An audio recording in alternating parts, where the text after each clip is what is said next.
आकाशवाणी दिल्ली प्रस्तुत करता है विशेष फोन इन कार्यक्रम रेडियो डॉक्टर।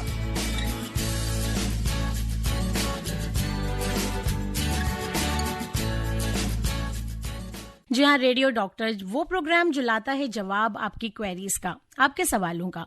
रोज एक नए विषय, नए विकार या फिर ये कहीं कि एक अलग बीमारी पर चर्चा के साथ सवालों के समाधान का। तो आज का दिन हमने चुना है हियरिंग केयर फॉर ऑल, यानी सभी के लिए श्रवण संबंधी देखभाल। और इस विषय से जुड़े सवालों के जवाब देने के लिए हमारे साथ स्टूडियो में मौजूद हैं डॉक्टर राकेश कुमार, जो ENT स्पेशलिस्ट हैं एम्स दिल्ली से, और मैं हूं आपके साथ RJ रश्मि। तो डॉक्टर साहब, बहुत बहुत स्वागत है आपका। जी धन्यवाद, और सभी सुनने वालों को मेरा नमस्कार। नमस्कार सर। हमारी सर 5 इंद्रियों में से एक है कान, और इसी की वजह से, या ये कहें कि ये ही कान के होने से ही हम सुन पाते हैं। लेकिन बहुत सारे लोग ऐसे हैं जो इस ईश्वर की खूबसूरत नियामत से परिचित नहीं है, या किसी वजह से उन्हें कुछ प्रॉब्लम हो जाती है और वो सुन नहीं पाते। तो आज के दिन हम, इससे पहले कि लिसनर्स के मैसेजेस शुरू हो, हमारे साथ जुड़ें, मैं सबसे पहले आपसे यही जानना चाहूंगी कि कान में किस तरह की तकलीफ होती है।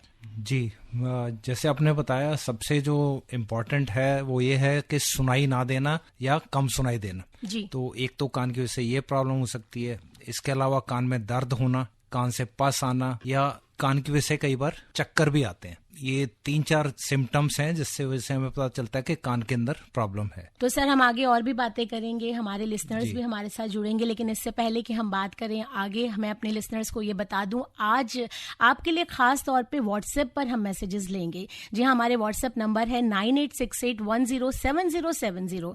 यदि हियरिंग केयर फॉर ऑल, श्रवण संबंधी कोई भी परेशानी से आप जूझ रहे हैं, या आपको लगता है कि आपको इससे जुड़ा हुआ कोई भी सवाल आपके पास है, तो आप हमें व्हाट्सएप पर मैसेज कर सकते हैं। आप सुन रहे हैं विशेष फोन इन कार्यक्रम रेडियो डॉक्टर। जी हाँ, बिल्कुल प्यार हो जाएगा यदि आपको बिल्कुल अच्छी तरह से सुनाई देगा और आपको कुछ भी चीज, कोई भी आवाज सुनने में कोई तकलीफ नहीं होगी। लेकिन होता यही है कि जब भी सुनने की क्षमता में थोड़ी सी भी परेशानी होती है तो हमें कुछ भी अच्छा लगना बंद हो जाता है। तो ये सोचिए, जिन्हें किसी भी तरह से सुनने की क्षमता में प्रॉब्लम है या उन्हें सुनने में तकलीफ होती है, वो किस तरह की परिस्थिति से गुजरते होंगे। तो डॉक्टर साहब, सुनने की क्षमता की यदि हम उनके कारणों की बात करें कि क्या कारण रहते हैं कि सुनने की क्षमता कम हो जाती है, तो उनके क्या रीजंस आप बताएंगे। जी, अगर हम इसको 3 हिस्सों में अगर डिवाइड कर लें, जी, कि बच्चों में, अडल्ट्स में और ओल्ड एज में, जी, तो बच्चों में एक जो मेन कारण है वो है कि जन्मजात होना, उसमें कि बिल्कुल ही नहीं सुन रहे हैं, जी, और अगर बच्चा सुनेगा नहीं तो बोलेगा भी नहीं, बिल्कुल। तो इसमें तो ये करना होता है कि सबसे पहले हम इसका पता लगाएं, और पता लगे जितनी जल्दी आप डॉक्टर के पास जाके इलाज कराएंगे उतना जल्दी बच्चा नॉर्मल सुन भी लेगा और बोल भी लेगा। तो सर, ये किस वजह से, मतलब हमें लगता है कि हमें जल्दी से जल्दी ये कराना चाहिए, उसमें इलाज पूरी तरह से संभव है? जी, आजकल एक नई टेक्निक आ गई जिसको हम कॉकलियर इम्प्लांट बोलते हैं। तो जो बच्चे बिल्कुल नहीं सुनते या बोलते हैं उनमें किया जा सकता है। लेकिन एक ही इसमें जो इम्पोर्टेंट फैक्टर है वो जितनी जल्दी करें। जल्दी का मतलब है, अगर हम विश्व में बाकी देशों में देखें जो विकसित हैं, वहाँ पे करीब 3 या 4 या 6 महीने पे कर देते हैं कॉकलियर इम्प्लांट। हमारे यहाँ वही चीज होती है 4, 5, 5.5 साल पे जाके। जी। तो हमें उसको नीचे लेके आना है। तो हम ये बोलते हैं कि कम से कम एक बार जांच जरूर कर लें 1 साल से पहले, जिससे हम उसका इलाज करें और वो नॉर्मल बोले। इसके अलावा दूसरे कारण जो बच्चों में होते हैं कि मान लीजिए कि जो उसका जन्म हुआ लो बर्थ वेट है, उसमें बच्चे के इन्फेक्शन के चांस ज्यादा हैं, या माँ का मेल न्यूट्रिशन है तो बच्चे तक न्यूट्रिशन नहीं पहुंचा, उसकी वजह से हो सकता है, या आयोडीन की कमी से जो थायराइड होता है बच्चों में, उसकी वजह से भी हो सकता है। और इसके अलावा जो इन्फेक्शन है, जैसे बार बार सर्दी जुकाम होना, उससे कान पे असर पड़ना, फिर कान के में दर्द होना, और फिर पर्दा फट जाके पस निकलना, वो एक कॉमन कारण है। इसके अलावा जो थोड़े से बड़े बच्चे अडल्ट हैं, उसमें कान में वैक्स जमा होना, उसकी वजह से कम सुनाई आ सकता है। सर, जो गर्भवती महिलाएं होती हैं, खासतौर पे जो बधिर हैं, जिन्हें सुनाई नहीं देता, तो क्या उनसे उनके बच्चे में भी होने के चांसेस होते हैं? जी, जरूर होते हैं, लेकिन उसके लिए ये कहना कि सारी बधिर महिलाओं के बच्चे बधिर होंगे ये ठीक नहीं होगा। उसमें कुछ परसेंटेज में हो सकता है। तो हम ऐसे जो नव दंपति हैं उनको ये बोलते हैं कि आप एक बार जेनेटिक काउंसलिंग कर लें। ओके। तो वो रिस्क करके बता देते हैं कि कितने चांस हैं बच्चे का नॉर्मल होना या बच्चे का मूक और बधिर होना बच्चे का। ओके। तो उसके लिए भी प्रॉपर ट्रीटमेंट फिर हो जाता है? जी, वो आपकी काउंसलिंग कर देंगे और उसके हिसाब से फिर आपको वो बताएंगे कि कैसे अवॉइड करना है और अगर जन्म हो तो उसके लिए क्या क्या करना है जन्म के बाद। सर, यहाँ कुछ सवालों का सिलसिला शुरू हो गया है, तो मैं सबसे पहले लेना चाहूंगी। मंजीत कुमार रामगढ़ झारखंड से लिख रहे हैं कि सबसे पहले तो आपको नमस्कार बोला है उन्होंने। उन्होंने बताया है कि मेरी उम्र 24 साल है और मेरा एक कान, बाएं कान की बात उन्होंने की है, उसमें कुछ भी आवाज आने पर दोबारा सुनाई देता है जी, जैसे कि सन सन की भांति आवाज सुनाई देता है, तो ऐसा क्यों होता है? जी, जैसा उन्होंने बताया ऐसा लगता है कि उनके एक कान की जो सुनाई की नस है उसमें डैमेज है, तो उसके लिए मैं ये चाहूंगा ये जाके एक ENT विशेषज्ञ को दिखाएं और सुनाई की जांच कराएं। अगर उसमें नस खराब है तो उसके लिए कुछ चीजें अवेलेबल हैं जिसमें हियरिंग एड है और कई बार दवाई भी देते हैं, उससे भी ठीक हो जाता है। खासतौर से अगर रीसेंट ऑनसेट है कि जल्दी में हुआ, अगर बहुत पुराना है तो फिर दवाइयां को तो उतना असर आता नहीं है, लेकिन आजकल मशीनें हैं और दूसरे तरीके भी हैं जिससे वो उनकी मदद हो सकती है। जी, तो सबसे पहले तो हम अपने सभी लिसनर्स को यही कहेंगे कि कोई भी यदि आपको परेशानी लग रही है, सुनने में कोई भी दिक्कत है, तो सबसे पहले जाइए और अपने ENT स्पेशलिस्ट को दिखाइए। वो आपको बताएंगे कि आगे आपको कैसे करना है। और तब तक के लिए आप हमें मैसेजेस कर सकते हैं 9868107070। एक मैसेज और आया है सर हम तक, लिखने वाले हैं अमिताभ कुमार मेरठ से। कहते हैं मुझे थोड़ा कम सुनाई देता है, कोई होम रेमेडी हो तो बताइए। इन्होंने अपनी एज नहीं बताई है शायद हमें ना।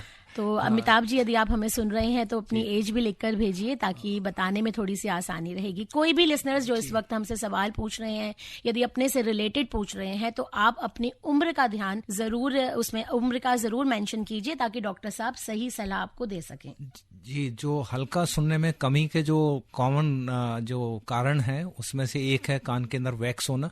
और अगर खांसी जुकाम होता है, हम सभी ने देखा है कि कान ऐसे लगते हैं किसी ने ढक्कन लगा दिया दोनों तरफ से। जी बिल्कुल। बट वो टेम्परेरी है, जैसे ही आपको जुकाम ठीक होता है वो भी ठीक हो जाते हैं।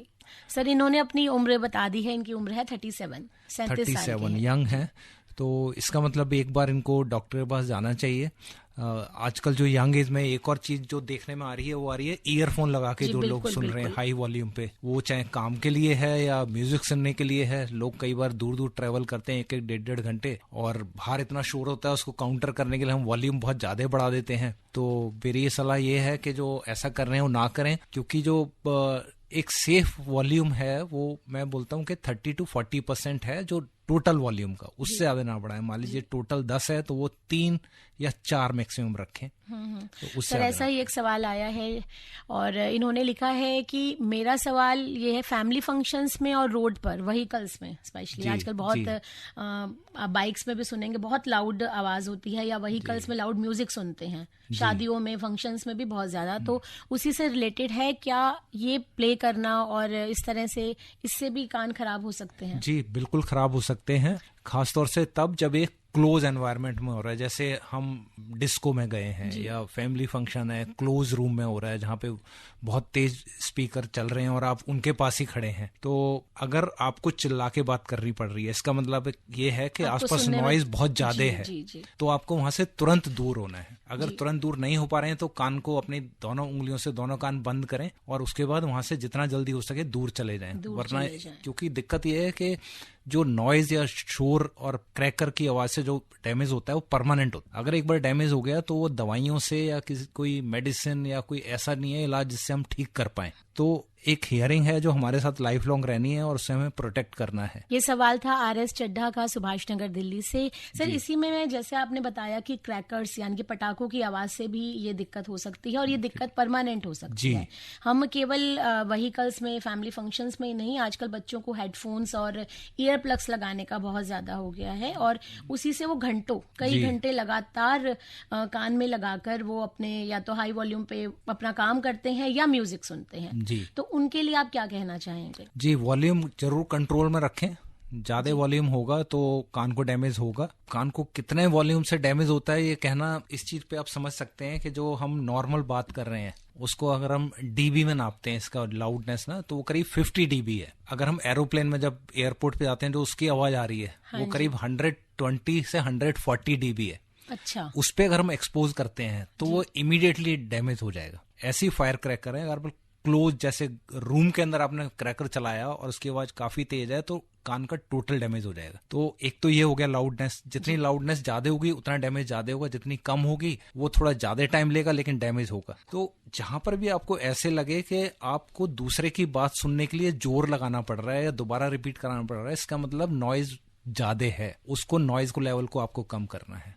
तो सर क्या ये परेशानी नापने का, श्रवण संबंधी सुनाई देने की क्षमता कम हो गई है, इसे मापने का कोई यंत्र होता है या कोई टेस्ट होता है जिससे ये किया जा सकता है, पता चल सकता है? हाँ, इसको हम लोग ऑडियोमेट्री बोलते हैं, जिसको सुनाई की जांच जिसको हम लोग बोलते हैं। बड़ा सिंपल सा टेस्ट है, कान के ऊपर हेडफोन लगा दिया जाता है और करीब 5 से 10 मिनट में टेस्ट हो जाता है। ओके। इसमें कोई दवाई नहीं देना, कोई इंजेक्शन नहीं लगाना, सिंपली आवाज सुनाते हैं और उससे हम देखते हैं कि आवाज से कैसा रिस्पॉन्स है। तो बड़ा सिंपल सा टेस्ट है, बहुत ही सिंपल सा टेस्ट है, डॉक्टर साहब ने बताया। और उन लोगों के लिए खास तौर पे जो हेडफोन्स लगाना पसंद करते हैं, उन्हें वो हेडफोन लगाकर भी अपना टेस्ट करा सकते हैं। लेकिन यदि आप जनरली लंबे समय तक हेडफोन का या ईयर प्लग्स का इस्तेमाल करते हैं और लाउड म्यूजिक सुनते हैं तो उसे आज ही बंद कर दीजिए।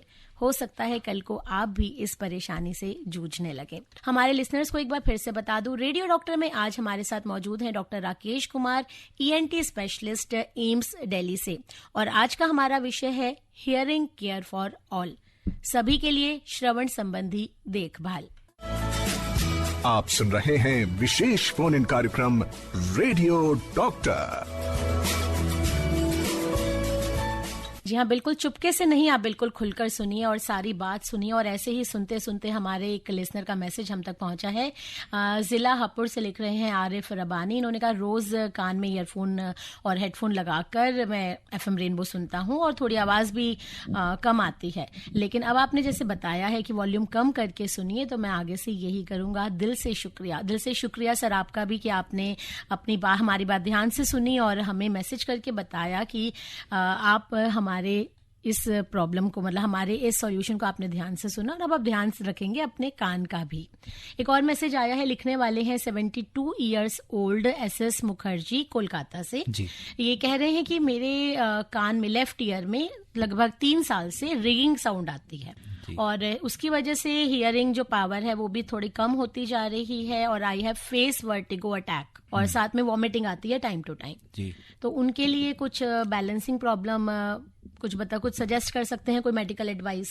ये बैलेंस भी रहे, वर्टिगो भी बैलेंस रही और सुनने की क्षमता भी। जी, मैं दो बातें कहना चाहूंगा। एक तो ये है कि अगर ये ड्राइविंग करते हैं तो फिर बिल्कुल ना करें जी। और कोई स्टूल पे खड़े होके या सीढ़ी पे चढ़ के कुछ काम ना करें, क्योंकि चक्कर आएगा तो ये गिर सकते हैं और चोट लग सकती है जी।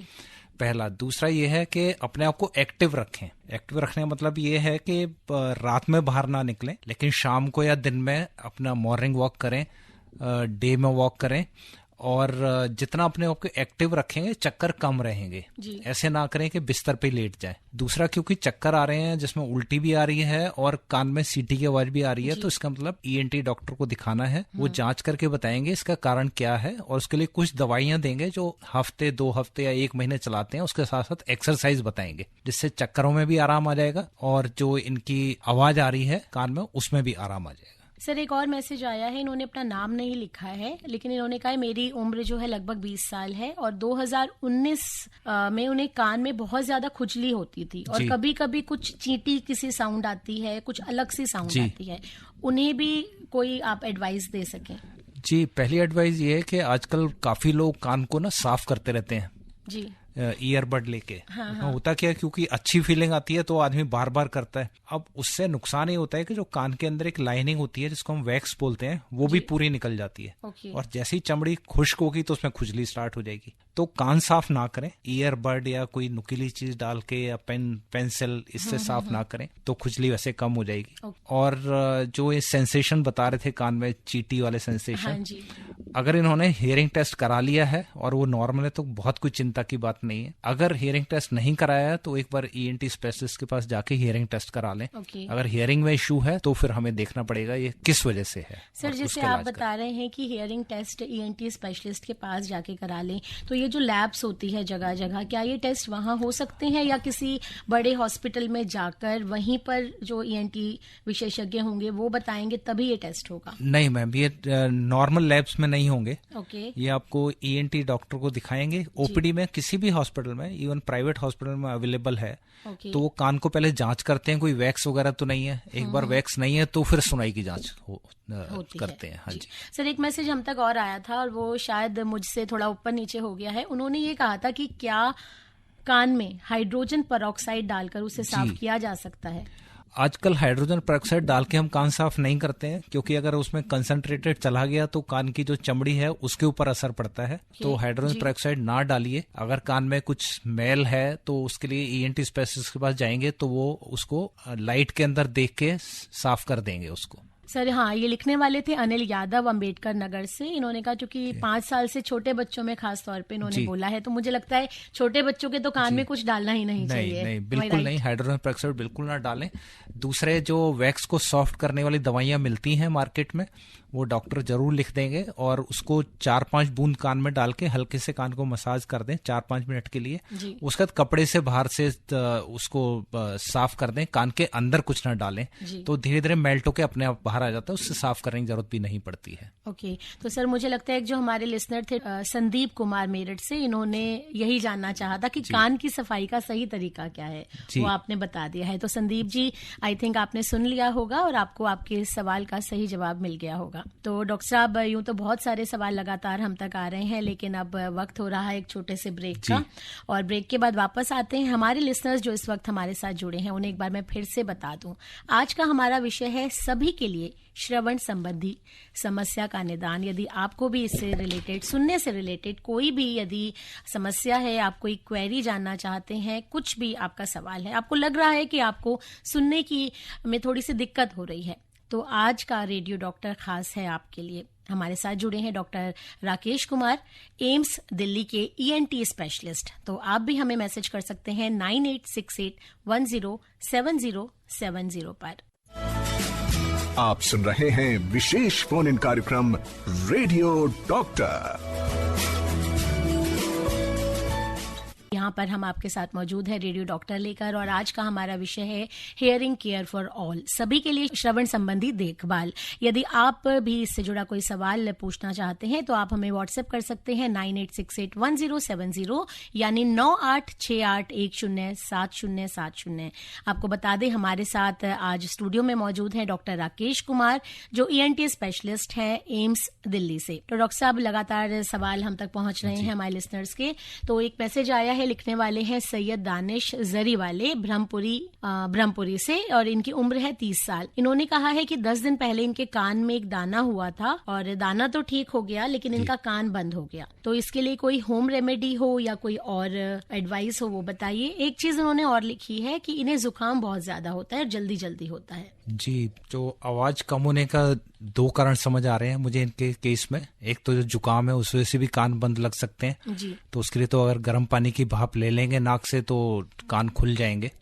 इसके अलावा दूसरा कारण होता है अगर कान में फुंसी हुई है और उसका एक बार पस निकल के कान में इकट्ठा हो जाता है पर्दे के आसपास, तो अगर वो है तो ईएनटी स्पेशलिस्ट को जाएंगे तो कान को साफ कर देंगे और कान फिर से खुल जाएगा। तो मुझे लगता है सैयद दानिश, आपने ये बात सुन ली होगी कि हो सकता है आपका दाने फट गया हो, उस पर पस हो, और तो आपको ईएनटी स्पेशलिस्ट के पास जाना चाहिए तुरंत। गाजियाबाद चाणक्य चौक से मनोहर लाल गांधी लिख रहे हैं, कह रहे अक्सर हम वाहन चलाते समय हेलमेट पहनते हैं और हेलमेट से कान पर दबाव पड़ता है और उतारने के बाद कानों में भारीपन या सुनपन लगता है। तो क्या ये हेलमेट पहनने से होता है या किसी और वजह से? एक बात और भी पूछना चाह रहे हैं, हेलमेट और कानों के बीच लोग मोबाइल लगाकर चलाते हैं या सुनते हैं, तो क्या इससे भी कानों पर कोई असर हो सकता है? जी, कानों से तो क्वेश्चनेबल है, होगा नहीं होगा, लेकिन जान को जरूर खतरा हो सकता है। जी तो बिल्कुल। ड्राइव करते हुए प्लीज मोबाइल फोन बिल्कुल इस्तेमाल ना करें, क्योंकि कोई भी चीज इतनी इंपॉर्टेंट नहीं है जो आपकी लाइफ से इंपॉर्टेंट हो। बिल्कुल आपको सही अगर कहा। सच में ऐसा लगता है कि कोई इंपॉर्टेंट मैसेज है तो आप बाइक साइड पे रोकिए,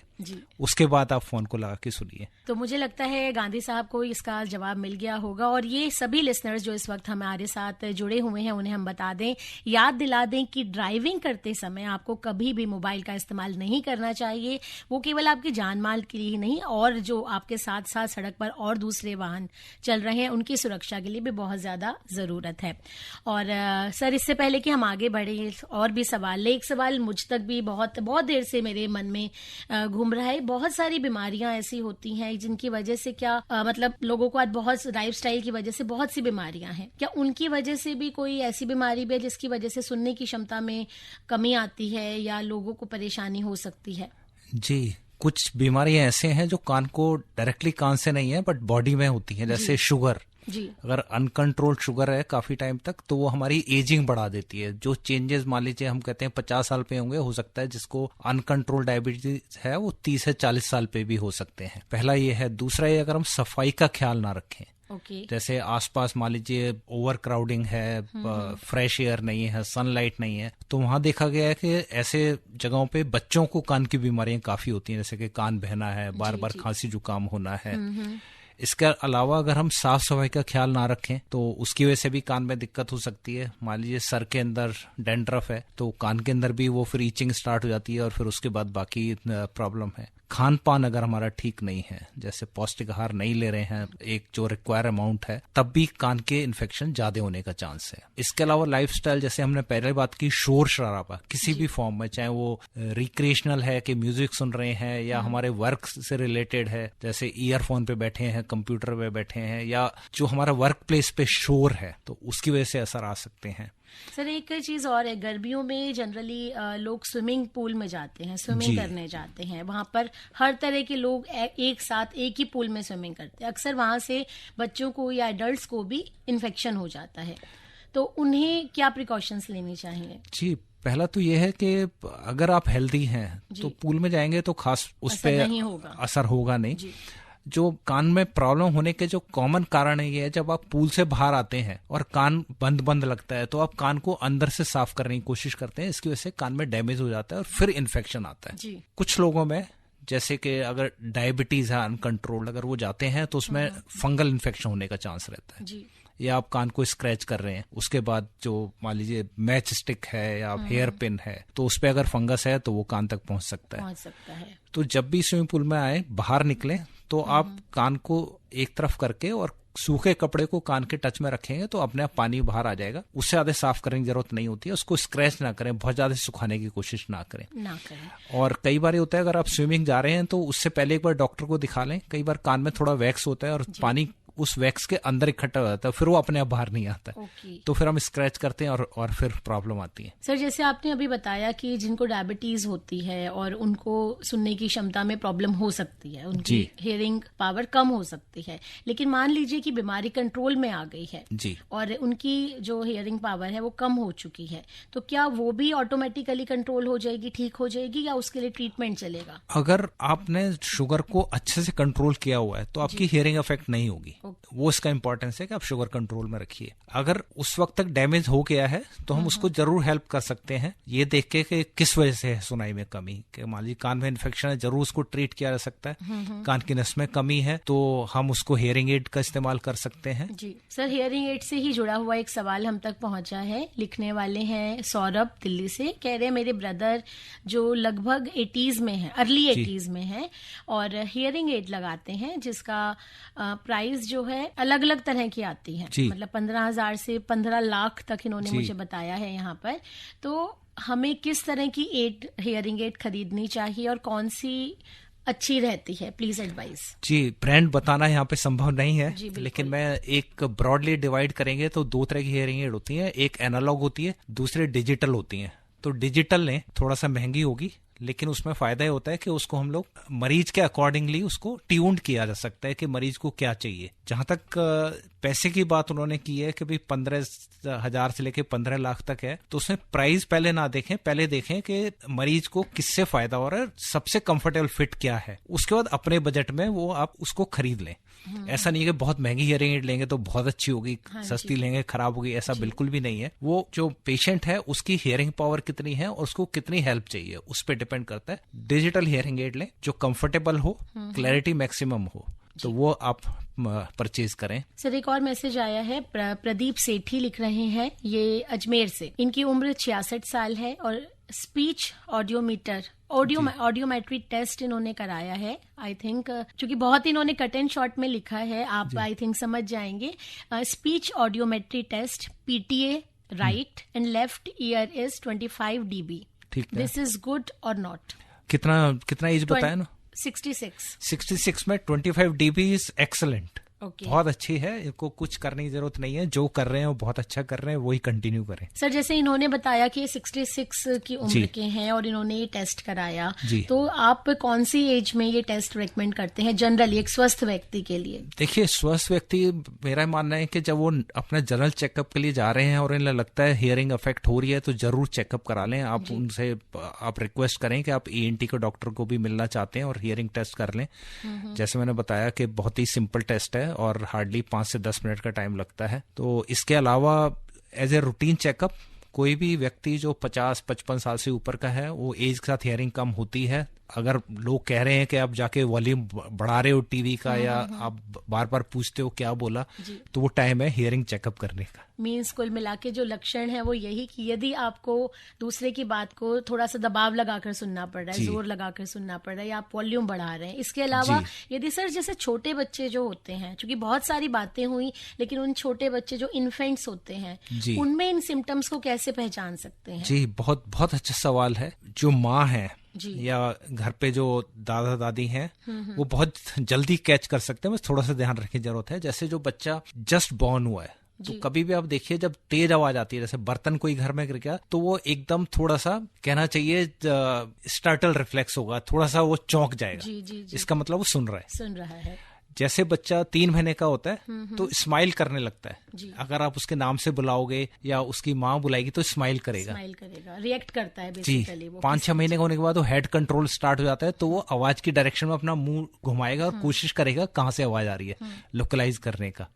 और इसके बाद जो बच्चा करीब 8-9 महीने का होता है तो फिर वो कुछ वर्ड बोलेगा, जैसे बाबा, दादा, माँ, इस टाइप के। और करीब 10-12 महीने का हो जाएगा तो वो 2-3 वर्ड का पानी, खाना, बिस्किट, वो कुछ चीजें मांगना स्टार्ट कर देता है। तो अगर हम उसको ये देख लें कि अगर रेस्पॉन्ड नहीं कर रहा है तो हमें चेकअप कराने की जरूरत है।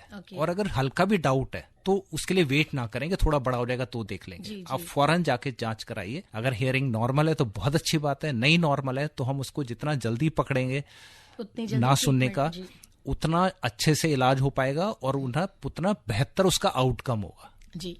और सर की इन सारी डॉक्टर साहब की बातों से मुझे एक फिल्म याद आ रही है, संजीव कुमार और जया भादुड़ी की एक फिल्म थी कोशिश, जिसमें वो दोनों ही मूक बधिर होते हैं और वो जब उनका बच्चा इस दुनिया में कदम रखता है तो वहाँ उन्हें यही टेंशन हो जाती है कि कहीं ये भी हमारी तरह बधिर तो नहीं है। और वहीं से हम भी समझ सकते हैं कि किस तरह की परेशानी बधिर व्यक्ति महसूस कर सकता है। तो जितनी जल्दी हो सके आप इस परेशानी को पहचानिए और अपने ENT स्पेशलिस्ट के साथ जुड़िए। और हमारे साथ लगातार हमारे व्हाट्सएप पर हमारे लिसनर्स जुड़े हुए हैं। एक सवाल आया है सर, उम्र है इनकी 32 साल और नाम है बाल चंद्रा, मेरठ कैंटीन से। कह रहे हैं कि मुझे बहुत जल्दी जुकाम आ जाता है। बिकॉज आप ENT स्पेशलिस्ट है, कान की बात हो रही है और जुकाम के साथ और भी बहुत सारी प्रॉब्लम्स मुझे लगता है इन्हें होंगी, तो आप इन्हें प्लीज उपचार बता सकें। जी, अगर बार बार जुकाम हो रहा है तो उसके जो कारण मुझे समझ आता है वो ये हो सकता है कि इनको एलर्जी हो नाक की। जी। इसके अलावा भी बाकी सुनने वालों के लिए भी हम ये बता सकते हैं, जब बार बार नाक में इन्फेक्शन हो रहा है, गले में इन्फेक्शन हो रहा है, तो उससे कान पे असर आ सकता है। और सबसे पहले पता लगता है कान से कम सुनाई देना, कान ब्लॉकेज होना। तो एक तो उसका इलाज कर लें कि क्यों जुकाम हो रहा है। अगर एलर्जी है तो उसकी दवाई देंगे डॉक्टर, वो ठीक होगा तो कान भी ठीक हो जाएगा। अगर जुकाम के साथ साथ कान में दर्द स्टार्ट हो गया तो डॉक्टर को मिलना है, क्योंकि कई बार जुकाम कान तक पहुंचता है। तो अगर हम उसको नेग्लेक्ट करेंगे तो कान के पर्दे में सुराख होकर पस बाहर आने लगेगा, तो उसका इलाज करने में ज़्यादा मेहनत लगेगी, पेशेंट को ज़्यादा टाइम वेस्ट करना पड़ेगा, बल्कि जब कान बंद हुआ है, कान में दर्द स्टार्ट हुआ है, उसका इलाज करने में। जी। अच्छा सर, जैसे ये तो इन्होंने बताया कि कोल्ड हो जाता है और आपने बताया कि इन्फेक्शन हो जाएगा, या लंबे समय तक यदि ये परेशानी रहेगी तो श्रवण संबंधी परेशानी आ सकती है। कुछ लोगों को बहुत जल्दी जल्दी वायरल इन्फेक्शन हो जाता है, या जैसे पीछे हमने अभी कुछ समय से जब से कोविड आया है जी, बहुत जल्दी जल्दी इन्फेक्शंस होने लगे हैं, वायरल इन्फेक्शन, तो क्या उनका असर भी श्रवण संबंधी परेशानी से जुड़ता है, या कोई ऐसा है जी कि उन्हें भी सुनने की क्षमता में प्रॉब्लम होती है? जी, जितने भी वायरसेस हैं जो हमारा नाक के थ्रू या गले के थ्रू जाते हैं, वो एक कॉमन कोल्ड की तरह से ज्यादा पता लगता है कि जुकाम हो गया जी, और ज्यादातर केस में कान पर असर नहीं होता है। ओके। कुछ केसेस में कुछ वायरसेस हैं, जैसे मम्प्स जो होते हैं, जिनको हम लोग कॉमन लैंग्वेज में बोलते हैं कनफेड़े होना, या मीजल्स है, या इवन कोरोना जब आया था, तो कुछ परसेंट में, बहुत कम होता है कि सुनाई की शक्ति पे असर आ गया। ओके। अगर ऐसा होता है तो डॉक्टर के पास फौरन जाएं, वो कुछ दवाई देंगे, उससे जो सुनने की शक्ति वापस आ जाएगी। अगर आपने वेट किया ज्यादा तो उसमें हो सकता है कि वापस ना आए। जी सर, एक सवाल हम तक पहुंचा है, नोएडा से लिख रहे हैं आलोका, कहना चाहती हैं कि what precaution should be taken during swimming for ears. जी, स्विमिंग के लिए हमने पहले बात की थी, कान को साफ करने की कोशिश नहीं करना स्विमिंग के बाद, के कान में पानी भरा है उसे हमने साफ करना है। प्रॉब्लम स्विमिंग से कम होती है, कान को साफ करने से ज्यादा होती है जी। और दूसरा, ऐसे मैंने पहले बताया, अगर ऐसा लगता है कि कान बंद हो रहा है बार बार, तो एक बार डॉक्टर को दिखा लें, हो सकता है कान में वैक्स हो, वो निकाल देंगे तो वो जो हल्की फुल्की प्रॉब्लम है वो ठीक हो जाएगी जी। सर, लेकिन ये स्विमिंग पे जाने से पहले कुछ कानों में लगा सकते हैं, क्योंकि जो स्विमिंग वाले देते हैं, या हम लोग स्विमिंग ईयरबड्स यूज करते हैं, उनके बावजूद भी पानी चला जाता है जी। तो क्या कोई और ऐसी चीज है जो लगाई जा सकती है कान में? ईयर प्लग मिलते हैं जी। अगर आप स्पोर्ट्स शॉप पे जाएंगे तो कंप्रेसेबल, उसको कंप्रेस करके कान में लगाया जा सकता है। ओके। बट आमतौर से अगर आप हेल्दी हैं, नॉर्मल हैं, तो कोई खास कुछ करने की जरूरत है नहीं कान के लिए जी। सर, इसी तरह से एक और मैसेज आया है, लिखने वाले हैं सागर, 23 इयर्स ओल्ड है और लिख रहे हैं विजयपुरा कर्नाटका से।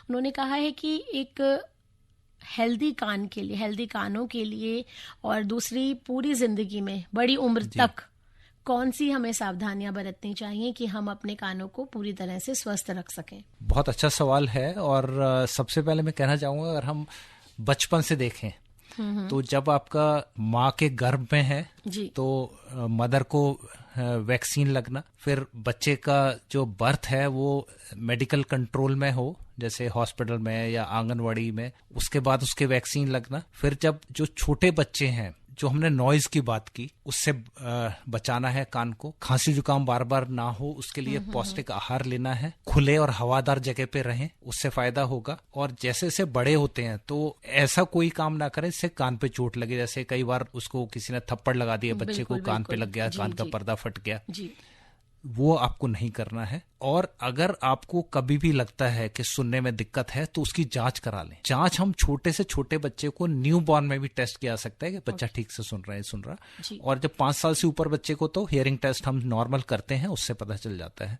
सर, क्या प्राणायाम, मेडिटेशन या योग से भी इसका मतलब सुनने की क्षमता का इलाज किया जा सकता है? जी, इसको मैं ये बोलूंगा फायदा होता है इन सब चीजों हाँ, जो डैमेज हो गया उसमें तो शायद फायदा ना हो, लेकिन जो हेल्दी बॉडी है उसी में हेल्थ होगा जी। तो अगर आप प्राणायाम कर रहे हैं, योगा कर रहे हैं, वॉक कर रहे हैं, हेल्दी लाइफस्टाइल अपनाया हुआ है, तो आपका जरूर हियरिंग पे भी नुकसान कम से कम होगा। तो आपकी जो भी आपको भगवान ने दिया है, चाहे वो देखने की क्षमता है, सुनने की है, स्मेल की है, तो आपको लाइफ लॉन्ग इस्तेमाल करनी है, तो उसका ख्याल रखना बहुत जरूरी है।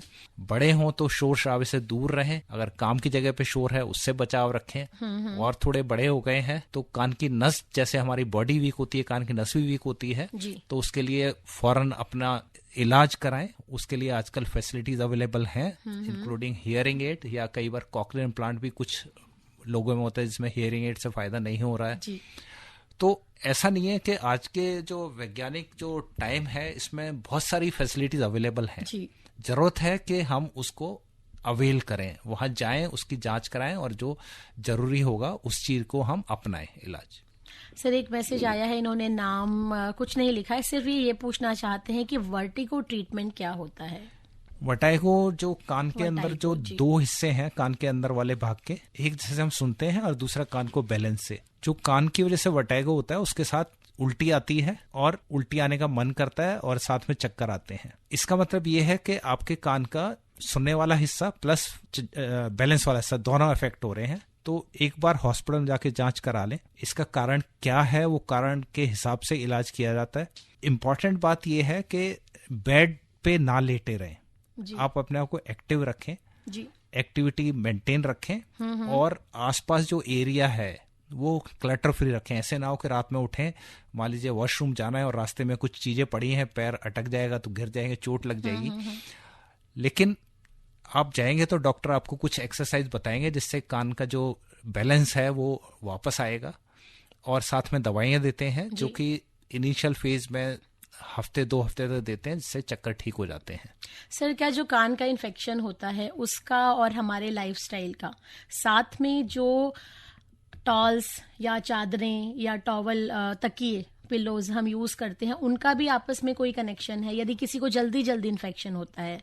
आमतौर से एक से दूसरे तक बीमारी नहीं फैलती है जी, लेकिन ये हम कह सकते हैं, जैसे पहले हमने बात की, जहाँ पे पर्सनल हाइजीन पुअर है जी, तो ऐसे लोगों पे खांसी जुकाम ज्यादा होता है और खांसी जुकाम की वजह से कान की बीमारियां ज्यादा होती हैं। तो ऐसे नहीं है कि एक को रहा है उसके साथ अगर बैठे हैं तो हमें भी हो जाएगा, हमें भी हो जाएगा जी, ऐसा बिल्कुल नहीं है जी। लेकिन यदि आप अपने कान को बिल्कुल स्वस्थ रखना चाहते हैं, आप किसी भी तरह के इन्फेक्शन से बचना चाहते हैं, बार बार कोल्ड आपको होता है और आप चाहते हैं कि आपको सुनने में कोई तकलीफ ना हो, तो आपको किसी भी तरह के इन्फेक्शन से बिल्कुल बचना होगा। अभी थोड़ा सा वक्त हमारे पास है और यदि आप जानना चाहते हैं कान की बीमारी से जुड़ा हुआ कोई भी सवाल, तो आप हमें मैसेज कर सकते हैं 9868107070 पर। हमें आपके साथ प्रोग्राम रेडियो डॉक्टर में, और रेडियो डॉक्टर में आज आपके साथ, रेडियो डॉक्टर के साथ मैं भी हूं रश्मि, और हमारे साथ डॉक्टर साहब जुड़े हैं, doctor Rakesh Kumar, ENT specialist, AIIMS Delhi से। जी हाँ, जिंदगी संवारने के लिए, सुनने को संवारने के लिए सुनना जरूरी है रेडियो डॉक्टर। डॉक्टर साहब वक्त बहुत थोड़ा सा बचा है, तो चलते चलते हमारे लिसनर्स को क्या टिप्स और देखभाल आप बताना चाहेंगे? जी, सबसे पहले मैं कहना चाहूँगा कि जो हमारे बच्चे हैं, बहुत छोटे बच्चे, उसमें आपका इंडेक्स और सस्पिशन बहुत हाई रखना है। अब थोड़ा भी डाउट है सुनने में तो उसकी जांच कराएं और उसका इलाज कराएं।